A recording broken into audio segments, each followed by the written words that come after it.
Alléluia. Aye kopambola nzambe oyo ayokaka libondeli ya bana na ye. Naye kopambola nzambe oyo aza na matoyi ayokaka. Naza na mwana na ngai ya suka akendeki kosala soda. Boyebi bino nyonso makambo ezali koleka na este. En tout cas ezalaki mpasi. Tango nyonso ezali kozala kaka ke kuna na este ça ne va pas. Awa biso tozobuka kaka mabolo. Soki tovandi bokoyoka silence. Signe de vie eza te. Oyebi te aza kote nini. Peut-être okosala ata 8 mois koyokaka ye te. Mais tozalaki kaka kobonde. L'intention de l'église, awa na Sacré-Cœur, na ba maman, na social, en tout cas, bato nyonso bazali kosoutenir ngai. Ekomaki na moment moko alongwe Lubumbashi ake Mbujimai. Kokoma na ye Mbujimai, nayoki mokomisu bazobenga nga balobi mama, est-ce que yo ndingaka mwana na yo magloire? Mutu azali kobenga ngai azaki mwasi. Nga natuni ye soki nalingaka mwana na ngai magloire, ngabi mpona nini otuni nga motuna wana?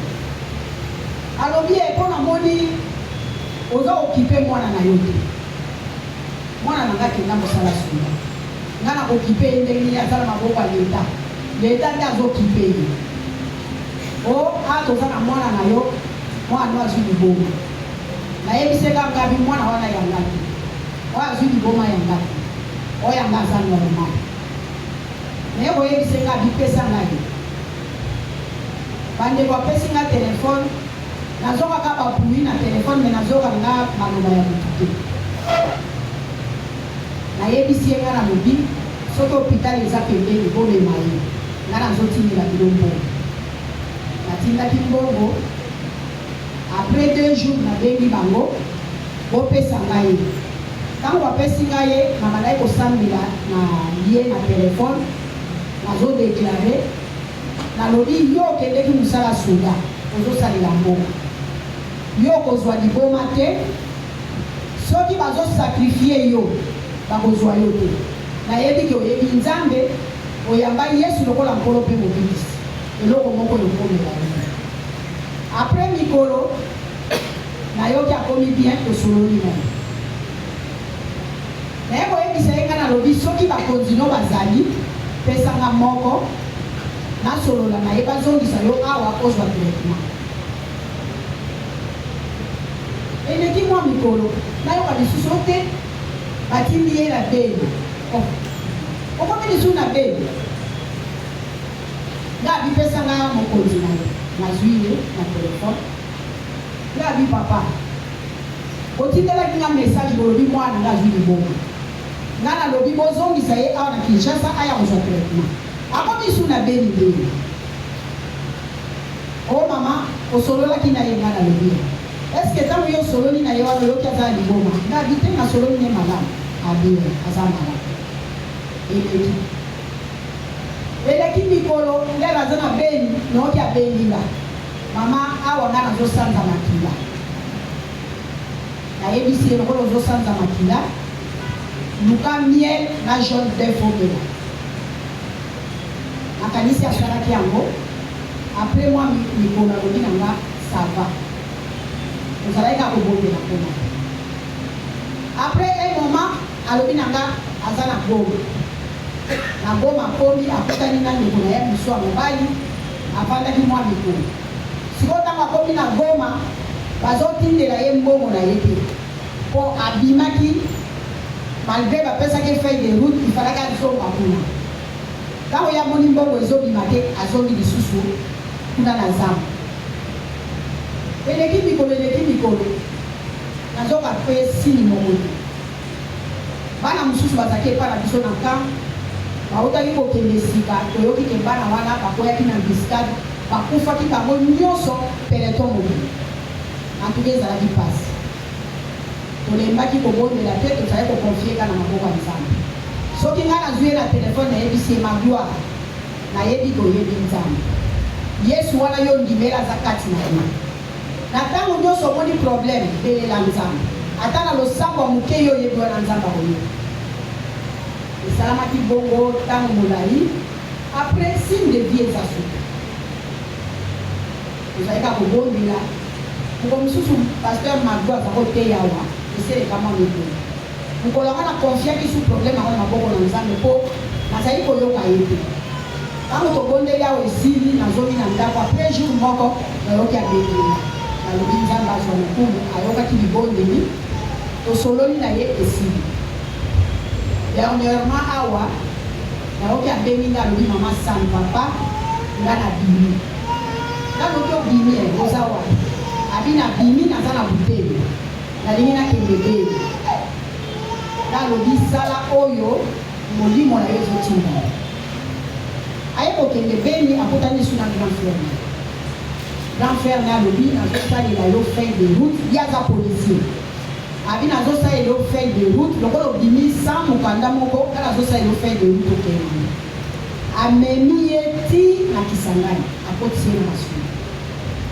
bandeko bakomi na nzela masuwa ekangami na zelo abengi nga mama awa masuwa ekangami na zelo naza ta na 100 francs te bamosusu bazomona masuwa mosusu bakoti siko nga nayebi te nakosala ndenge bandeko nazali na mbongo te nayotindele 20 000 nga nayebisi ye soko omoni masuwa mosusu kota loba na bango soki nakomi na maluku nakobenga ndeko moko aya kofuta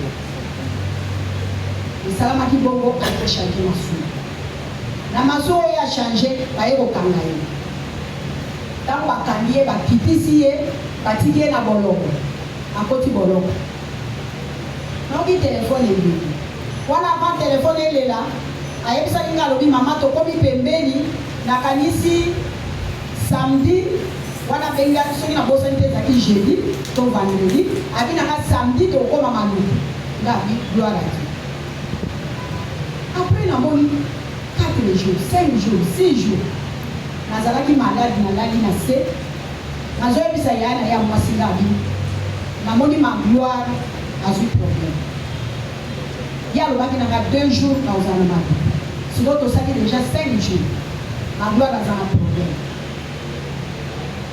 ndenge nazali malade wana osambelaka na se nalobi nzambe nalingi asala signe de vie soki eloko nini ezali kaka nasilisi koloba naoki telefone ebi mama yo oza mama magloire nga na libier magloire tokangi ye toza na ye awa na boloko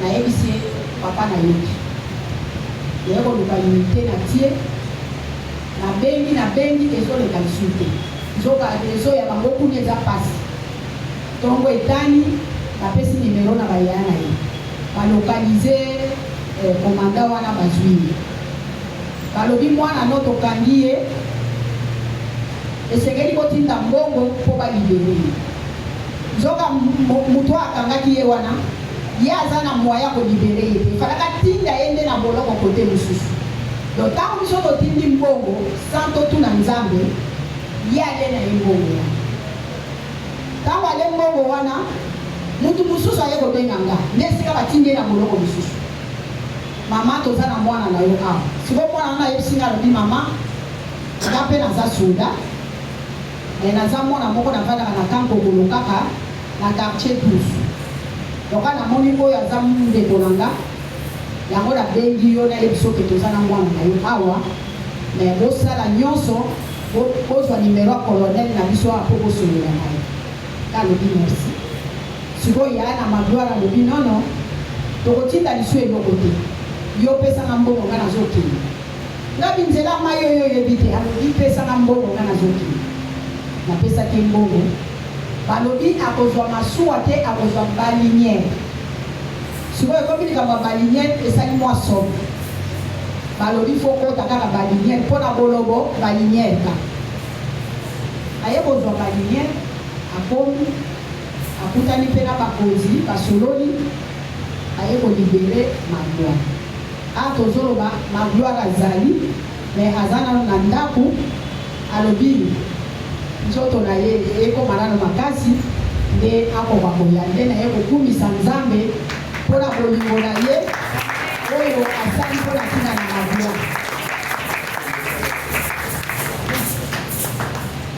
Amen.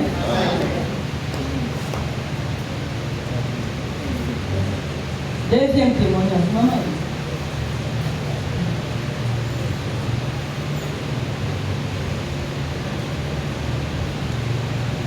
Amen. Nous avons témoigné kaka bolingo na Nzambe, Nzambe oyo ayebi ko justifier bato. Nga naza enseignante, na musala naza conseillère pédagogique. D'après structure école na biso, nous avons des conseillers pédagogiques na et moko, biso misa toza bureau moko. Et ndenge toza na même fonction, mêmes attributions. On a za mokonzi moninga azate. Alors, une semaine avant l'examen, le prof va proposer à sa questionnaire total à contrôler est-ce que les bien professeur a respecté les normes, a respecté le nombre de plumes ou tout corriger. Après, d'être routine dans le service informatique, va saisir et imprimer. Alors, année scolaire, année passée, vers la fin d'année, Babou et Bimaki qui est pris à la questionnaire. Dans le questionnaire, on a des informaticiens. Il y a des bossons qui ont acquis à l'Ibali, il y a des bossons qui ont acquis à l'Ibosso. Il y a des préfets qui ont ce soir en haut, comme après, peut-être tangible des actes de ce soir en haut. Et comme année scolaire, on a fait des potes à l'examen en premier semestre. Le professeur va déposer le questionnaire. Alors, quand elle a saisi que l'examen est un lobby, les lots de professeurs de la service informatique va saisir et en l'autre, la PCB soit classée et le lobby de PCB va surveiller. Après 3 jours, il y a passation de l'examen. Informaticien, mon corps a eu au monde en bas. A dit, ma mémé, quand vous préférez, puis nous, on va jouer un questionnaire, vous pouvez s'en saisir. Que vos pesa informaticien na mususu ya pesa na oh nande bien yo utaza femme de mon questionnaire aza pesa na saisir pour la boy makambane passer pour abouya comme ko dina déjà que il y a fixe ya questionnaire quand on s'en va na benité maman conseillère mususu na de na l'hôpital informaticien a bisinga boy. Maman conseille bien oui, la peine qui va plus loin. Comme les aboyés, maintenant on est déjà pour informer le préfet. En entendant tout ça, la requête sont toujours des éléments surtout et bon autozone de la haine.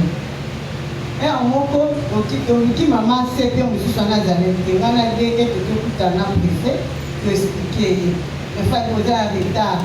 Là déjà dans des informations si na baïdi la contrôle nangai mais maman CP12 ayaki ayebisingai que non il y a ba fuite la questionnaire et à lobby la téléphone na ye aza na ba conversation ya bana de bazo discuter yango na bisi atinde langai ba conversation ana après lobby nango moninga maman CP chaque fois le bio est qui est que non, vous avez la conversation à bas. La vie oui, mais ça on a téléphone. Même comme ça, tu la bisogno surtout pour chef à l'autre tu de la haie, tu de la bisogno, on tu de la vie. L'homme n'a pas eu bon le bino, va dresser que la bapouluna, va beau payer ça que le téléphone est bon. Ça gâte de la bisogno, la conversation même chef a tiré bien en côté. Amen. Après l'examen, chef a eu bien la bisogno et si la réunion l'élément surtout même l'audio na joie qui en a bien dit comité de gestion mobile a bien dit bisogno surtout le comité des parents il a dit que a tient la audio wana ye maman CP2 a vu phare de mobimba il va questionner à PC informaticien a il a pour a saisi à 7e ou 8e la première alors il a saisi à 2e, 3e, la 4e. On va la 3e de la vidéo au PCI à chacun 5 000 francs pour un questionnaire. Ce que ça a dit que après ça va la littéraire, après ça va examen physique, il y a la scientifique. Il y a pas de scientifique, après ça, pas de littéraire. Sinon, pas de commercial. Parce qu'il y a la fiscalité, la opération bancaire et crédit. Après, c'est un examen chimie. Mais ce que créer qui va prouver. Dans la conversation, on a demandé sur la téléphone. Et d'ailleurs, pour qu'il m'en parle, là, pour nous qui nous refondent la direction. Nous avons fait refondre l'informaticien, nous avons protégé la direction. À tout fondé et bandit de l'autre. Les chefs de l'écoute en CPP, alors dit, aux abinomisat. Par quelle autorité, par quel pouvoir, on doit faire des mobiles. Au PC informaticien, il est à Pôle. Nous va éviter. C'est qu'il y a à la base. Bon, comme il dit que moi, chef pour suspendre l'informaticien, il y a maman CP va PCD à blanc. Alors, tant que vous avez une réunion préparatoire et d'examen fin d'année, pendant la réunion, chef pour le babi, le professeur, le questionnaire. Pour déposer et pas dans le moko, son gars à zate, va faire ça pas à DE, son DE à zate, va faire ça informaticien. Là, puis on a dit calme, elle va qui n'a pas payé de l'autre côté. Si réunir comme la sous-attente, comme la moment divers, préfère aller pour le bas. Elle n'a éclaircir bino parce que dans mon réaction, la binde de Bofandi wana. Dans mon réaction, la bino. Et on a dit éclaircir, maman s'était aimée pour rien. À yébelo au mon côté, n'a sorti à vite à la question à yébelo au mon côté, comme ça, au lieu que nous déposer un questionnaire, pas y a informaticien, vous déposer, mais pas y a DE, ou soit pas maman CP aimé. Ou y a coupé, ça pas maman CP ou sous à on doit l'être. N'a le bail pélo au mon côté, réunion pesili nango. En tout cas, quand on préfère le bâti, il dit on a sambe là, on n'y ne veut pas monter des things dans le tout, dans les cas calmes.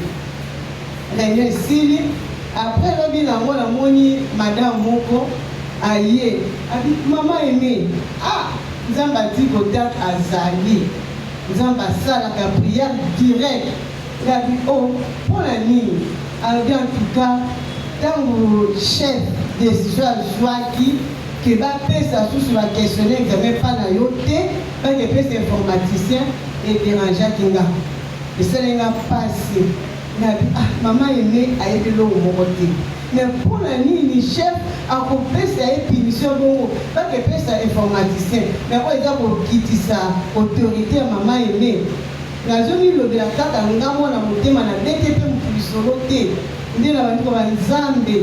Yo oyo justifiaka bato kende ko justifier maman aimé na dossier oyo c'est vrai qu'il y a yebe loko te nzambe yo justifier abandi ko prier et na fait avoir aimé si là le chef aye koloba abi na moni ba réaction na bino abi on na réagissait kité na ganga kité na lobete mais na zo prier car au fond de moi et il y a koloba que non na moni ba réaction na bino yango na éclaircir bino.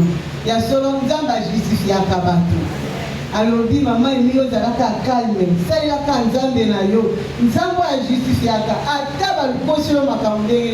Nzambe a justifié. Amen. Et là, on est touché à témoignage.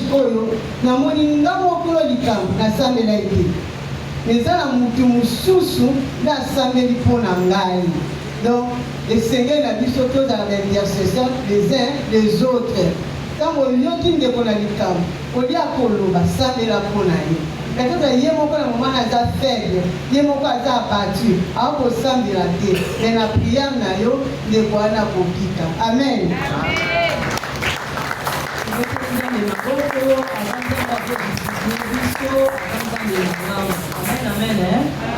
Amen, amen. Tu peux te la donner, ma boue.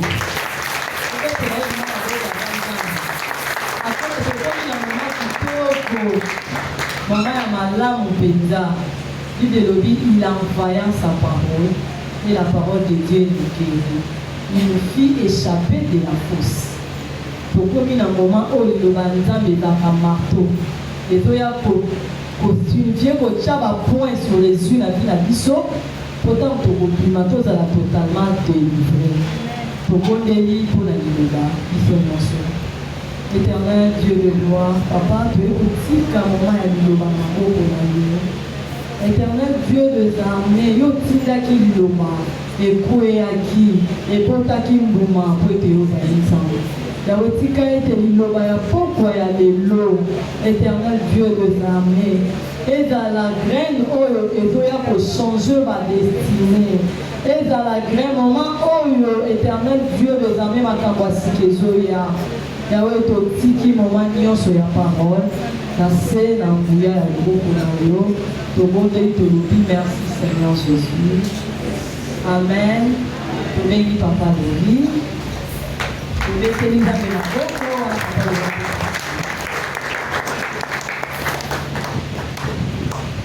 Alléluia. Bandeko.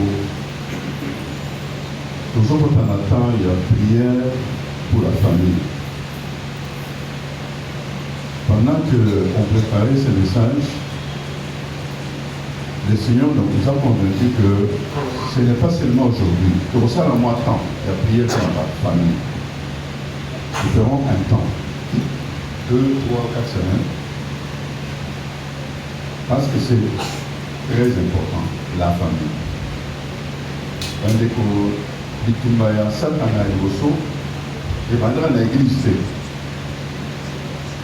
Bitumbaya et Bosso et Bandra dans la famille. Dans un jardin de famille, jardin d'Éden, famille. Et le point de Bosso a attiré l'attention. Alléluia. Amen. Amen. Hein? Ne soyons pas distraits. C'est ce que le Seigneur m'a dit. Makambo epele nenge le kaka, événement que Dieu nous donne la capacité de lire dans les événements. Les événements que nous voyons signifient quelque chose. Dès que moi, maman Charlotte, toi tu m'as dit, moi, maman Charlotte, moi, j'allais faire maman Hélène. Maman Charlotte, elle a dit, ma solo, mon taboyani, les événements là, il faut savoir lire.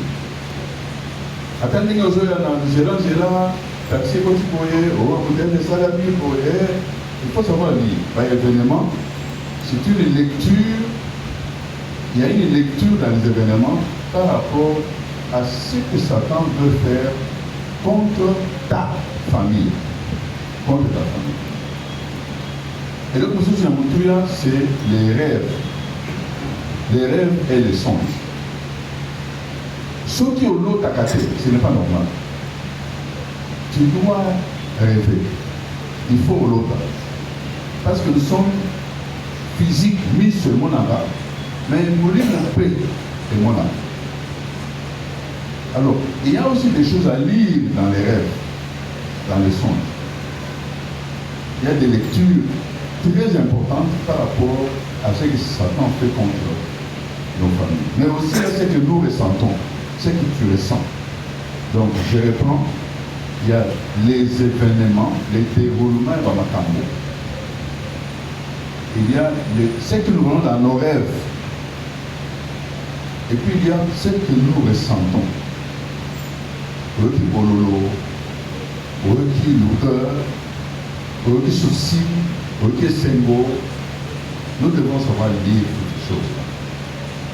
Alléluia. Le terme que nous avons, c'est le rachat. Rachat des familles. Rachat. De récupérer vos familles. La famille est Tekama, de Kangama. C'est un thème très important parce que dès que tu vas dire famille, famille, famille. Kinshasa, il y a famille, famille, famille. C'est une commune et c'est une ville. La République, c'est un ensemble de familles. L'Église, c'est un ensemble de familles. Si la famille marche, ça va aller. Alléluia. Vous avez combien la famille? La famille, vous avez combien? Est-ce que tout le monde a son diplôme? Bon, attends vos diplômes. Est-ce que vous teniez sur la famille à gagner au moins $300 par mois?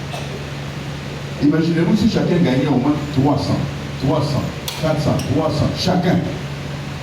Les familles qui les bossos. Mais la famille africaine dit que c'est là-bas. Kaka Mutumoko, Tomi Malé, les autres, en difficulté. Parce que pour s'accrocher dans Mutumoko, on a Tomi Malé. C'est ce qu'on a vu dans la famille de Jacob. Seulement Joseph. Seulement Joseph.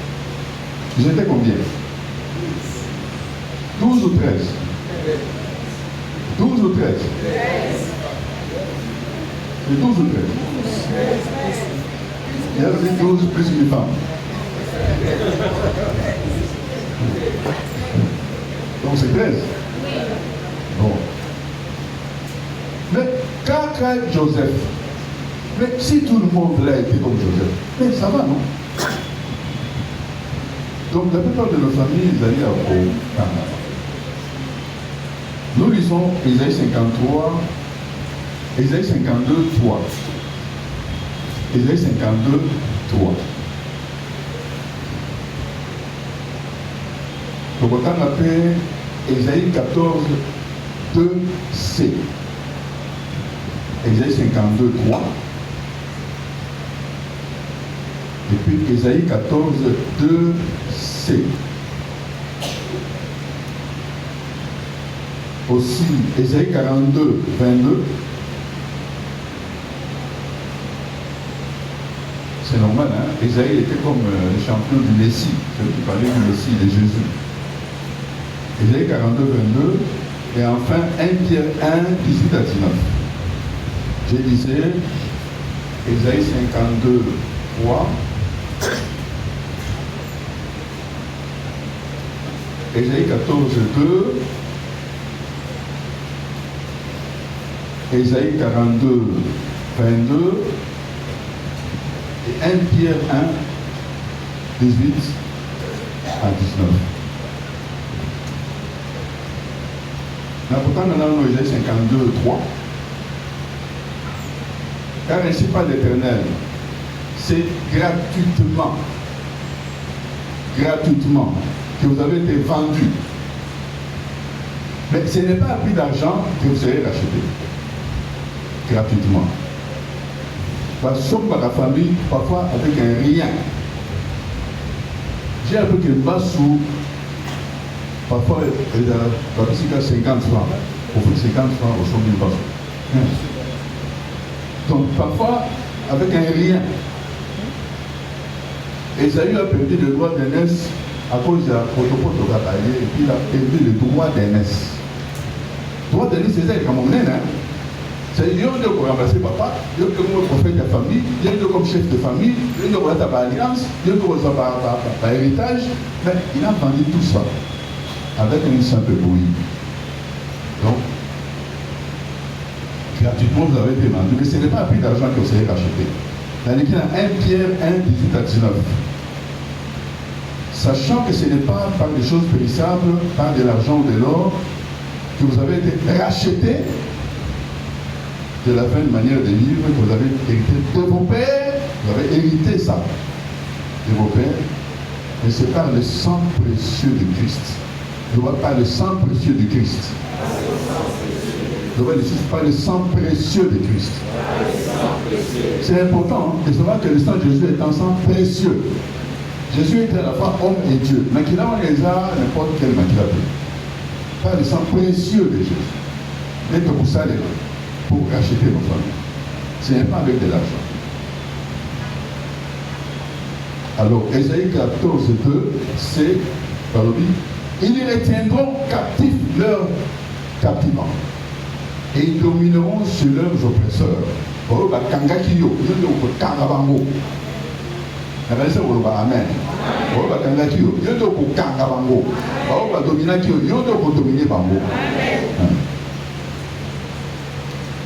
Alors, Ésaïe 42, 22 est très important.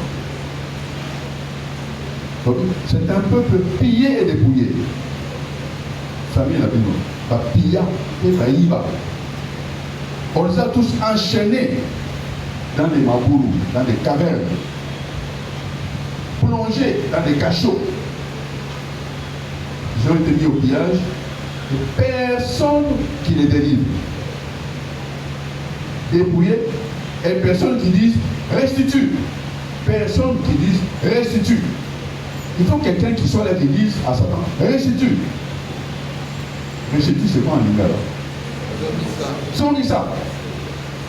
Il faut que tout le monde appelle ça au voilà. Zongisa. Mais tant qu'il y a personne qui dit ça, à quelqu'un d'ailleurs. Les lots qu'on voit, Zongisa. Le banano déjà, Zongisa. Le Satan, Zongisa. Au nom de Jésus. On a la paix. Dans ce moment, on va dire Zongisa. Non, non. Il faut être éveillé. Zongisa. Alors bien voir, ils sont dépouillés, liés parce que personne ne dit restitue. Alléluia. Amen. Amen. Pour ça, le sang de Jésus et qu'on rachète les choses. Et puis, la vie de Jésus, la vie de Jésus va nous racheter. Jésus est venu, il a payé, il a donné sa vie comme une rançon. Vous voyez bien rançon? Vous voyez bien rançon? Bakangi mutu, balobi, tokangi, tekolabina, wa opesa mbongo, otina mbongo te tokolibere ye. Makambongo kozo kango mikolo. Oyoka kango, bakangi mutu, balobi, tozana ye awa. Otina $2000, on va les libérer. On a entendu ça en Europe, maintenant c'est ici. Mbongo otina on va libérer, c'est on appelle rançon. Otini, Jésus a donné sa vie comme une rançon pour nous racheter. Alléluia. Amen. Amen. Dans le métier, nous avons tout ça là, nous avons ça là. Aux yeux enveloppe, au tiers Congo et la famille. Natia wa un de toi là, Congo et la famille là que je voudrais, pour lesquels je voudrais racheter. Je vais demander à l'accueil pour qu'on soit. Quand on tire par enveloppe à Oyo, na kati ya panier, par enveloppe, tu vois qu'à un côté. Tu tiens dans enveloppe à monnaie, l'équipe de gens va plier sur ces enveloppes. Parce qu'il y a des noms là-dessus. Il faut mettre les noms sur les enveloppes. Parce que comme la tire l'enveloppe, il y a moi. Si vous avez l'enveloppe, il y a par Congo sur l'enveloppe, il y a action de grâce, il y a au PESA, na kati ya enveloppe. Tous allez que sont rachetés. Bon, moi, les élèves sont rachetés. Jésus nous a rachetés. Mais moi, les amis, signature naïo. Vous allez pour sceller. Pour la Poloba, vous les avez reçus. Je sais qu'il est reçu que j'ai été racheté. Alléluia. Amen. Hein? Il y avait 10 lépreux. 10 lépreux. Bazwaki guérison. Mais mon kakande a zongaki copé sa merci. Jésus a dit, ah, mais vous allez qui 10, où sont les 9 autres? Va à l'obédier Maloba. Cet homme est venu à faire sa action de grâce, en même temps à lui rachat. Les autres étaient guéris, mais lui il était guéri et racheté. Alléluia. C'est un geste d'action de grâce, de louange, comme pour dire merci. Nous avons scellé que la famille a racheté. Donc, ici, vous avons à peu près 17 cas à traiter. À peu près 17 cas à traiter. Avec le temps qui a avancé, peut-être que tu reçois 2 cas ou 3 cas pour l'aller. Amen. Hein? Amen. Hein? Est-ce qu'on peut acclamer le Seigneur? Est-ce qu'on peut lui racheter? Ma famille est rachetée par le sang précieux de Jésus. Nous sommes rachetés par le sang précieux de Jésus. Au nom de Jésus. Kaya de Bosso. Famille vendue. Premier cas. Famille vendue. C'est le cas de Joseph. Batekakaye, pour un rien, un peu d'argent seulement, il est parti.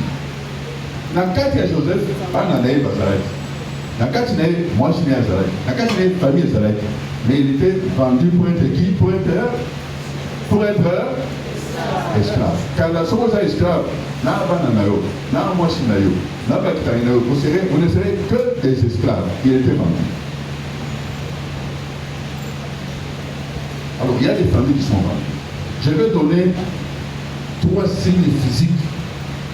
3 signes physiques qui permettent de lire que nous sommes une famille vendue. Alléluia.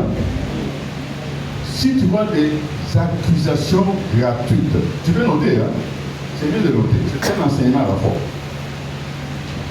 Accusations gratuites. Par exemple, on doit saboter la réputation de yo.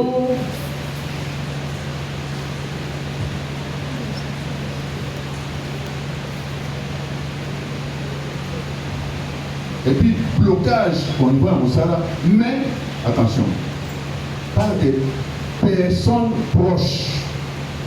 Ce sont des proches qui font ça. Et tu vois que ce sont des proches qui te combattent. Parce que là, qui m'a dit que propre à Joseph, il pleurait, il leur disait pardon, laissez-moi, ramenez-moi chez papa. Non, ils l'ont amené. J'ai donné juste 3 signes physiques. Je donne aussi 1 ou 2 signes spirituels. 1 ou 2 signes spirituels. Tu sens que tu dois être un chef, tu dois être un leader, tu dois monter, tu le sens. Mais tu sens qu'une force te maintient au service des autres seulement.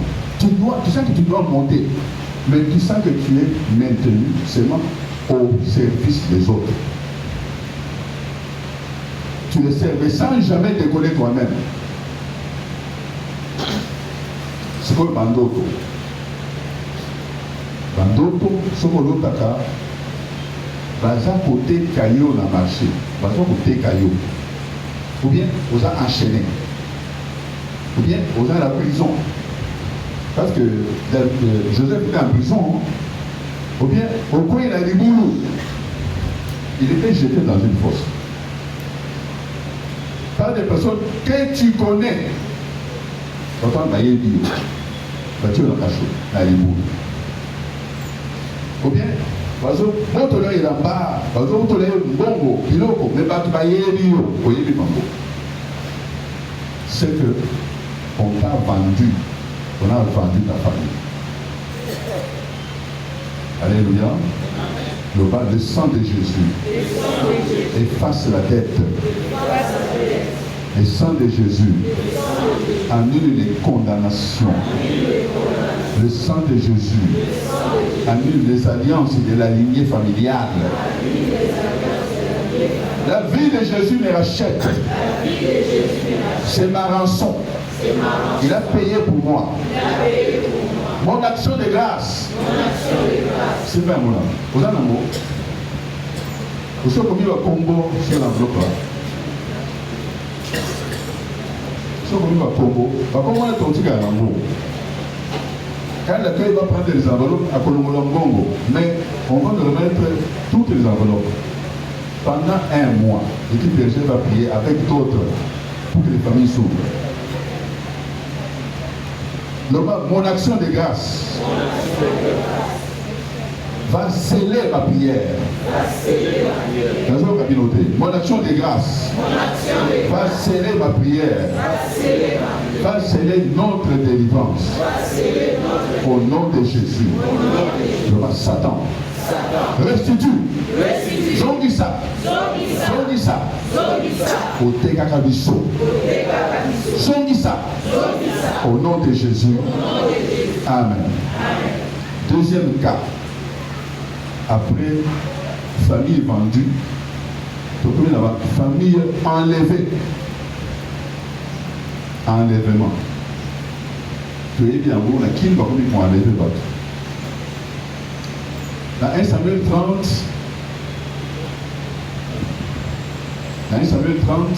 David était parti. À Zongi, dans la ville, Siklag, à côté, il a enlevé sa femme, les enfants, les familles, tout le monde se rappelle là-bas. La ville à Siklag. Les David a dit non, je vais les récupérer. Akei a bondi, il a récupéré tout. Et les femmes, et les enfants, et toutes choses. Il a tout récupéré. On les avait enlevés. Dans un pays, ça va signe physique. Il y a pas les familles et les amis enlevés. 2 ou 3 signes physiques. Les fausses couches. J'ai des bandits et Kouéi. Nous subissons les enlèvements. Disparition brutale, inexpliquée.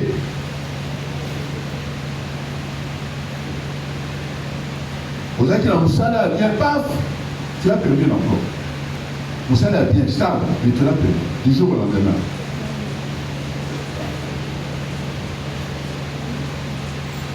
On a déjà accordé les visas, mais après, la PCA va les sauter. Tu devais voir, le visa est accordé, mais après, on ne donne plus de visa. C'est bizarre. Je donne un signe spirituel. Ceux qui caractèrent, moi, porte Fongwami, madame, encore une fois, c'est visible, vient directement créer un blocage pour saboter les résultats. Porte Fongwami, mais les camarades de soucis. Alors, parmi les rêves, toi-même, tu rêves qu'on t'a enlevé, qu'on t'a kidnappé. Ce n'est pas bien. Ce sont des signes des familles kidnappées. Enveloppe. Enveloppe. Comment va qu'on le boulot? Enveloppe. Pour acheter les familles. Aux a la bébé. Par exemple, pour être le bébé, là, bébé. Ah, non, ce n'est pas bien. Ce sont des enlèvements. Aux a la dame. Foule et puis pas la baboune, il y a quatre foules, nous autres, qu'on joue à côté d'un autre. Ah, ce n'est pas normal. Pas la voiture.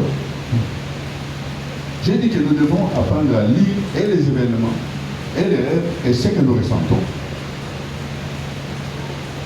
Ou bien au loti, il y a au sac à main, qui met en haut, la boutou, et qui est beau.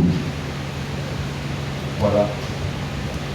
Nous allons encore répéter, le sang de Jésus.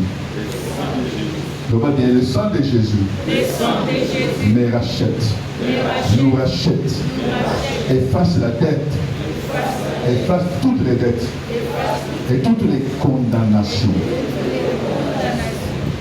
Le sang de Jésus, le sang précieux de Jésus nous rachète. La vie de Jésus a payé pour nous la rançon. Jésus nous rachète. Mon action de grâce et le sceau juridique qui valide notre rachat. Décret de restitution. Je veux dire, décret de restitution. Satan. Restitue. Je veux dire, décret prophétique. Satan. Songisa. Au nom de Jésus. Akozwaka Moussousou. Troisième cas, après famille vendue, après famille enlevée, nous prenons famille arrachée de force. Ça ressemble aux familles enlevées. Mais arrachée de force, c'est que les personnes ont résisté. Il y a eu guerre. C'est le cas de Lot.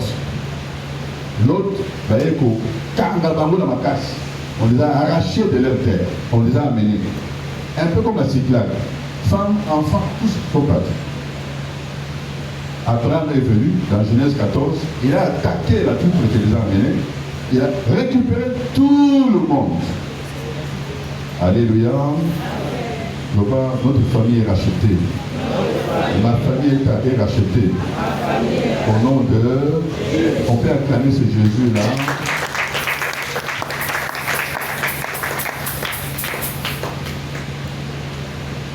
Vous savez ce qu'on appelle arnaque. Arnaque. Hein? Comment comment on peut appeler ça encore en français? Escroquerie, là. Va escroquer yo. Soit dans Internet, soit boyer, soit dans un PSA, va escroquer yo. Un téléphone, yo, mongo pays, makambo pays, mikanga, va escroquer. Ceux qui aujourd'hui sont victimes d'escroquerie. Tu fais partie d'une famille qui a été arrachée des forces. Amen. Arrestation arbitraire. On t'a arrêté arbitrairement. Problème est athée. Ou bien, d'ailleurs, pour le nom d'un dap, on va lui expulsion de ton logement. Ou bien, on a saisi tes biens de force par des malhonnêtes. Tout ça, ce sont des signes. J'ai dit que nous devons lire les événements. Je donne aussi un signe spirituel. Alléluia. Amen. Hein? Alléluia. Amen. Tout ça pour comprendre la prière et l'achat des familles pendant tout le mois de juin. Mais tous allez à est-ce que vous allez? Est-ce que la famille n'a pas appelé à est-ce que la famille n'a pas appelé à pourquoi Bayaka ressemble à la mission? Quand vous voyez l'incapacité que vous avez de brancher vos enfants à l'église, dans les choses de Dieu, on me met par mot, on me met par mot, non, on les a déjà arrachés par Kénan la maman. Notre famille doit être dans l'église, doit être avec nous, doit être attachée à la parole de Dieu. Nazotuna bana na bino bana na yo mobile na yo masi na yo famille bazan wata pourquoi bazan attaché te bande ko na yo on ne dit pas mais balongo bazoli bato qu'est-ce qui s'est passé parce qu'ils ont déjà été arrachés de force. Ce sont des signes spirituels. Rêve des hommes armés, des bandits, des rebelles. Par contre, il y a des forces, il y a d'autres. Ou bien l'autre, agresser le bakuluna, attention. Sa famille a été déjà arrachée de force. Ou bien inondation. L'autre, inondation. Elle m'a mis aux gens qui est le sang de Jésus. Le sang précieux de Jésus efface la dette, nous rachète. La vie de Jésus nous rachète. Mon action de grâce scelle ma délivrance. Décret prophétique. Satan restitue. J'en ça. Au nom de Jésus. tokopesa ya suka mpona lelo eza ebele tokopesa ya suka parce que temps epusani tokoloba likambo ya famille esclave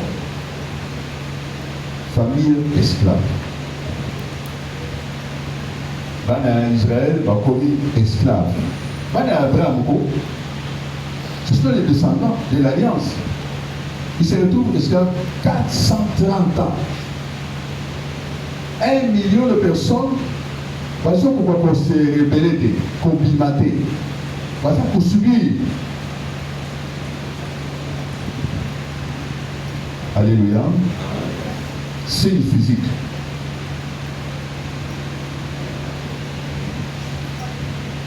Dans le quartier, mais après les Cameroun, et quoi il y a? Déjà les Cameroun, mais comme il y a et puis par condition non, c'est que posant la loi mon coup esclavage, arrestation arbitraire, injustice dans le salon, signe spirituel. Encore une fois, au monde, bande qu'on a eu, famille, balingi église.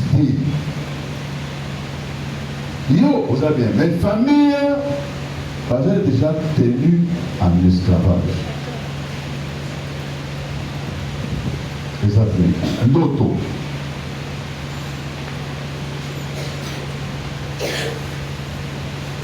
vas être bandit.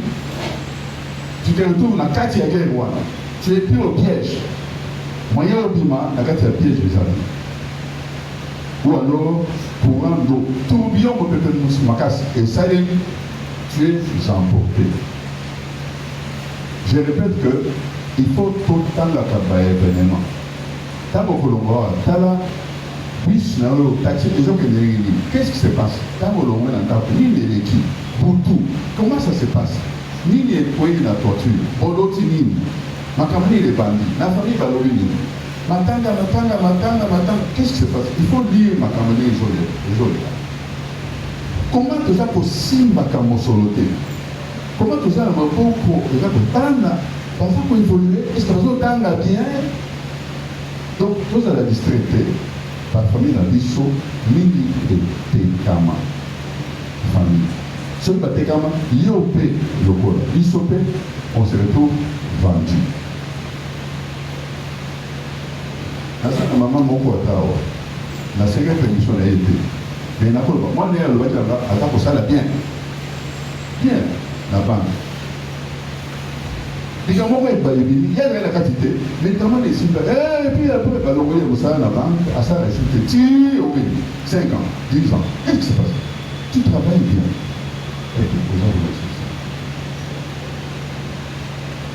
Esclave. Aux sala, mais presque rien. Aux sala, mais ça ne va pas.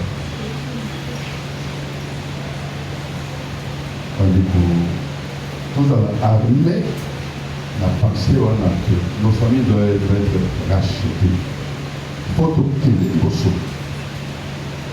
papa, il va dans l'école primaire. Il faut avoir un pourcentage dans le pourcentage.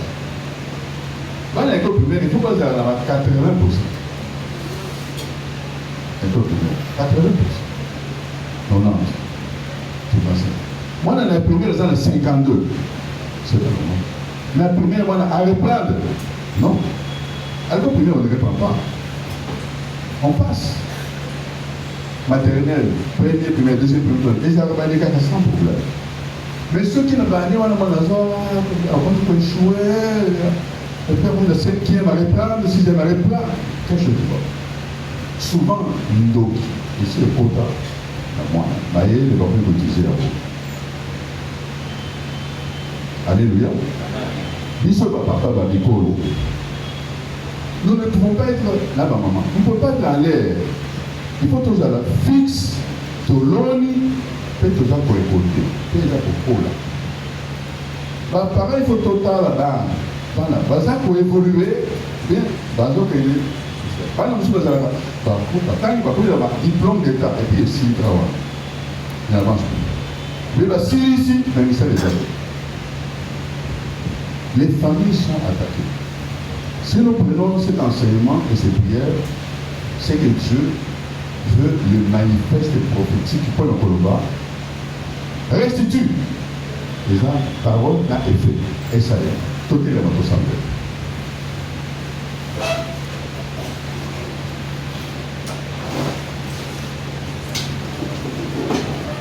Vous savez que quand on adore le Seigneur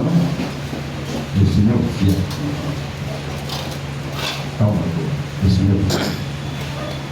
Pendant 1 ou 2 minutes, comme ça, adoration partagée.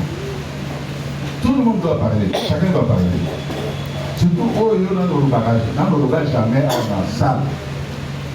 Il faut adorer les hommes à haute voix. 2 mots seulement. On sait le coup de la blague. Comment la tête? Tu vas parler à haute voix. Fais comme moi. Une adoration vraie. Quand tu parles là, Dieu vient. Et quand tu viens, tu seras comme Moïse. Et l'original pour Genga. Tant qu'on peut quitter la montagne, au commun d'un peuple, pour prendre la famille là-bas. Alléluia. Tu vas faire comme moi. Tu vas répéter juste 2 choses. Tu es le roi des rois et le Seigneur des seigneurs. Merci Seigneur Jésus. Yo te lo va. À haute voix. Dis la Alléluia. À tout des rôles. Moko, à tout des rôles. Allons-y. Merci Seigneur. Merci Seigneur. Tu es le rocher des âges et le vainqueur à jamais. Merci Seigneur Jésus. Merci Seigneur Jésus. Tu es le Tout-Puissant, sois élevé. Merci Seigneur Jésus. Merci Seigneur Jésus. Tu es le roi des rois, le Seigneur des seigneurs. Merci Seigneur. Merci Seigneur.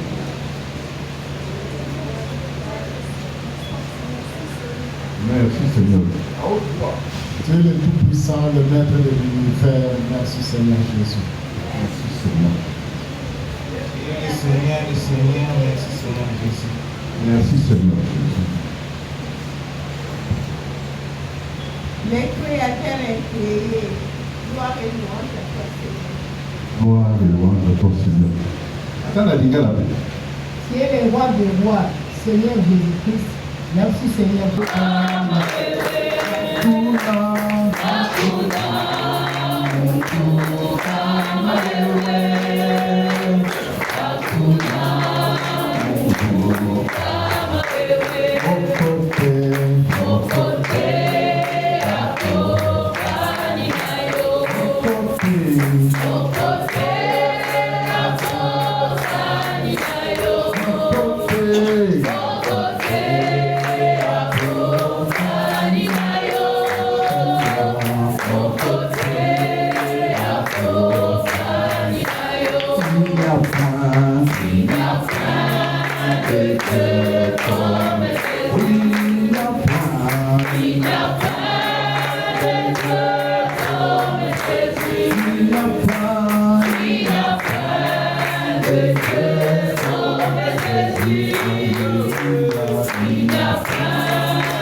Ozali, awa Jésus, tu es là, Seigneur, tu es là. Saint-Esprit, tu es là, toi aussi, tu es là. Tu nous donnes la puissance, Saint-Esprit. Tu nous sens maintenant ici chez nous avec puissance. Le Saint-Esprit est là. La puissance du Saint-Esprit est là. Elle est là maintenant pour délivrer, Tu es là, Seigneur Jésus. Tu es présent au roi des rois, Seigneur des seigneurs. Tu es le Dieu de gloire, tu es tout puissant. Tu es le Saint-Dieu au milieu de nous pour délivrer nos familles. Tu es nous racheter nos familles. Tu es nous racheter au roi des rois. Tu nous rachètes, Seigneur des seigneurs. Tu nous rachètes au roi des rois. Seigneur des seigneurs. Alléluia. Merci Seigneur Jésus. Merci Seigneur Jésus. Le sang de Jésus coule dans nos familles, coule dans ma famille. Nous allons simba batunyoso, nous allons somba biso, pour racheter biso, pour longola biso, pour la satana, pour mandoki. Nous allons couper bisa, la loi établie, l'entrée de Jésus. Nous allons couper bisa. Condamnation, accusation, gaïpé, l'élo, l'ennemi awa, le prophète, la maloba, le taïba yanzambe, la lobi, la combo yanzambe, yo satana, la télémério, yo sokamataki, la famille la biso. Songisa.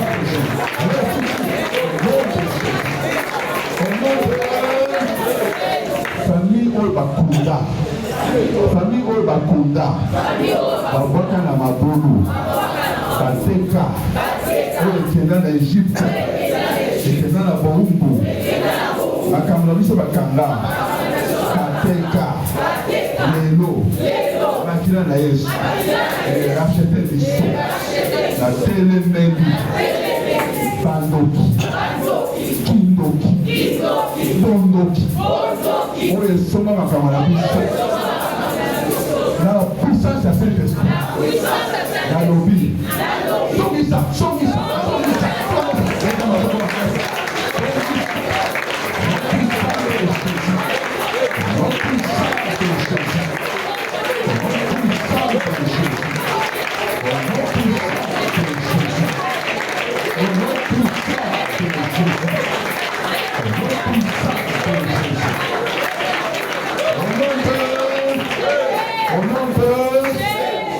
naza prophète ya nzambe nazali na décret naza na décret na ordre euti epai ya nzambe eza manifeste oyo nakoloba awa ekosalema au nom de Jésus natelemi mpo na libota na ngai liboso na nzambe natelemeli satana na baalliance nyonso ya famille natelemi mpo na libota na ngai mpo na famille na ngai bango nyonso nabendi bango nalongoli bango na bongo ya satana na bongo ya condamnation natelemi lelo na nguya ya Saint-Esprit nguya ya Pentecôte naza na nguya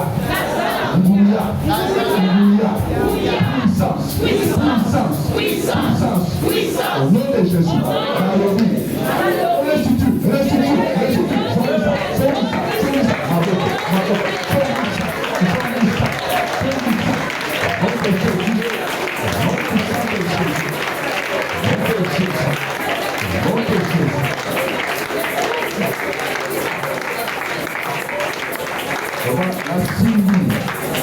nasimbi enveloppe ya action de grâce nasimbi atiaki bakombo ya famille na ngai likolo naza na foi makasi ke naza kopesa action de grâce naza kosomba délivrance epi naza kosele c'est-à-dire inattaquable. Naza kosele rachat la famille nanga. Nous sommes rachetés. Pourquoi qu'on y a gagné le super matin? Tozongi na lopango ya berger na biso Jésus. La simbi enveloppe nanga. La présentant ouais pas ensemble. Je prie maintenant, Seigneur, regarde ces enveloppes, reçois-les favorablement. Car comment va commis Kolo Père Yamba famille Moko na Moko. Rachète toutes les familles. L'acte dont les ordonnances condamnaient les familles et qui continuaient à subsister contre les familles. Les lois établies qui étaient contre les familles et qui continuaient à les condamner, tu nous as rachetés par ton sang, tu nous as rachetés par ta vie, car là tu as action de grâce. Pétolobi, merci Seigneur Jésus. Merci Seigneur Jésus. Amen. Je répète que accueil, bon, me panier. Oh, les gens offrant l'été. Les gens offrant l'été font et à la part. Personne ne va utiliser cet argent. Cet argent sera totalement utilisé par le Seigneur. C'est comme Holocauste. Holocauste va tout maragnon et nous va tout carater pour un sacrificateur. Donc, nous sommes de la construction. Totalement. Alors, tout ça, vous voyez, vous tirez l'enveloppe pour un an. En même temps, qui tourne à offrande, les mains qui tournent à offrande, les aïwana, nous mettons, quand nous avons dit aux Akoloba, nous avons rachat de ma famille, rachat de ma famille. Amen. Que Dieu bénisse sa parole. Amen. Amen. Tout le monde a